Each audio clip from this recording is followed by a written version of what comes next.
খ্রিস্টপূর্ব ৩য় শতাব্দীর দিকে লেখা হয় অর্থশাস্ত্র। লিখেছেন মৌর্য সম্রাট চন্দ্রগুপ্তের প্রধানমন্ত্রী কৌটিল্য। তিনি বঙ্গ ও পুন্ড্র অঞ্চল তথা বর্তমান বাংলাদেশের তাঁত শিল্পের প্রশংসা করেন। ওয়ারী বটেশ্বর সভ্যতার মাধ্যমে প্রাচীন বাংলায় নগরায়ন প্রমাণিত। সেলাই পদ্ধতি চালু হওয়ার আগে মূলত একখণ্ড লম্বা কাপড়ই পুরুষ ও নারী নির্বিশেষে পরিধান করত। সে বস্ত্রখণ্ডই শাড়ি হিসেবে টিকে আছে বাংলা, তামিল ও পাঞ্জাবের মতো কয়েকটি অঞ্চলে।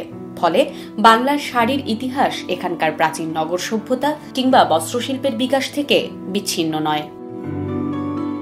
প্রাচীন গ্রিসের ঐতিহাসিক প্লিনি ও টলেমি, চীনা পরিব্রাজক হিউয়েনসাং ও মাহুয়ান, পর্তুগিজ লেখক লুই ভার্তেমা ও দুয়ার্তে বারবোসা এবং ইংরেজি পরিব্রাজক রালফ ফিচের মতো যারাই যখন বাংলা সফর করেছেন দিয়েছেন এখানকার বস্ত্রশিল্পের সমৃদ্ধির বর্ণনা। আর স্বাভাবিকভাবেই এখানকার তাঁত পণ্যের অন্যতম অনুষঙ্গ ছিল শাড়ি।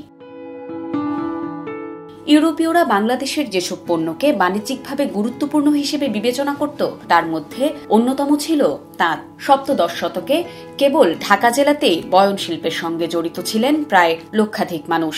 ফরাসিরা ঢাকার নায়েবে আজিমের কাছ থেকে একটা গঞ্জ বসানোর অনুমোদন নেয়, যেটা প্রথমে ফ্রেঞ্চগঞ্জ ও পরে ফরাসগঞ্জ হিসেবে পরিচিতি পায়। তবে 1765 সালে বাংলার দেওয়ানি লাভের পর অতিরিক্ত কর ও একচেটিয়া বাণিজ্য বৃদ্ধির জন্য তাঁত শিল্পের অবনতি ঘটতে থাকে।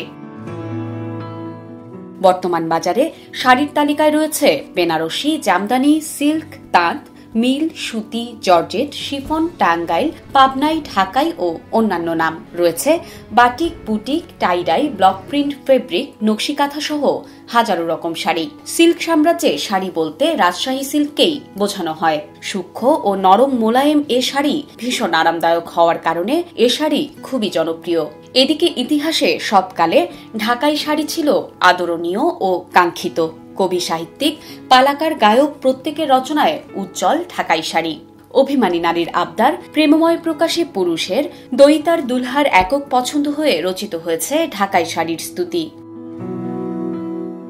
শাড়ির বৈচিত্র্যের পাশাপাশি অঞ্চল, সময়কাল ও উৎসবের ভিত্তিতে শাড়ি পরার ধরনেও রয়েছে রকমফের। সেমিজের উপর শাড়িকে গিট দিয়ে প্রথমে ডানে পরে বাঁয়ে লম্বা ভাঁজ দিয়ে জড়িয়ে টেনে এনে ডান হাতের নিচ দিয়ে আলগা করে বাম কাঁধে আঁচলের সামান্য অংশ ধরে রাখার যে ধরন তার নাম এক প্যাচ। এ ধরন চালু ছিল সুদীর্ঘকাল। পরবর্তীকালে পরার ধরনে এসেছে কুচি পদ্ধতি। শাড়ি পরার ৮০টিরও বেশি ধরন আছে বলে জানা যায়।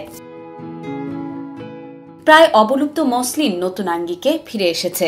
যুগের সঙ্গে তাল মিলিয়ে জামদানিতেও আনা হয়েছে বৈচিত্র্য ও নিত্য নতুন নকশা। নতুন রূপে হাজির হচ্ছে টাঙ্গাইল ও পাবনার তাঁতের শাড়ি। যদিও শাড়ি কেবল বাঙালি নারীর পরিধেয় নয়, তবুও অতি প্রাচীন কাল থেকেই শাড়ি পরিণত হয়েছে বাংলার সংস্কৃতির স্বতন্ত্র পরিচয়ে।